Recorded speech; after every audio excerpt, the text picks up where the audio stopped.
What is a dystonic reaction? My name is Dr. Ruth Dotton. I'm a board certified adult psychiatrist, and I talk a lot on this app about the importance of providing full informed consent when starting a psychiatric medication, as well as the importance of safety prescribing when clinically appropriate.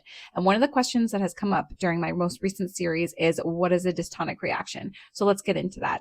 So a dystonic reaction is one manifestation of extrapyramidal symptoms, and these are potential side effects that can happen with any antipsychotic. It's more likely to happen with the typical antipsychotics or the first generation antipsychotics.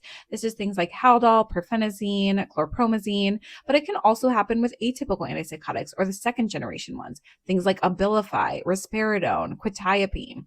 Additionally, there are some other medications that can occur with things like Reglan. There are also certain antidepressants like SSRIs and mood stabilizers that this can occur in pretty rarely, but it can occur. So this is one of the acute manifestations of extrapyramidal symptoms, or things that can happen rapidly, like right after you take it. So what happens in a dystonic reaction is there is an uncontrolled, sustained muscle contraction. So for example, torticollis is the dystonia of the neck muscle. So basically there might be a sustained contraction like this, and they're unable to release it on their own.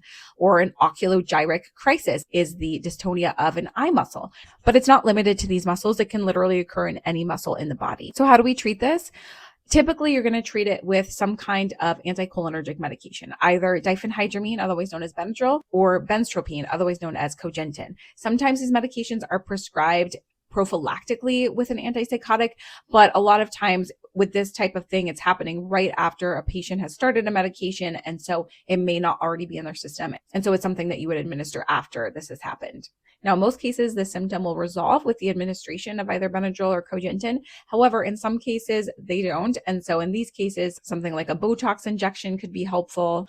And in general, just giving the body time for the medication to get out of the system. If you've had a dystonia and you want to share about it, I'd love to hear about it. So please put it in the comments. I'm also putting together an email list for those of you who are interested in my content, so that if I have future courses or offerings or resources, I can communicate directly with you all about those things. So if that's you, send me a DM with your email. I promise I won't spam you. Wishing you all good mental health, and I'll see you in the next one.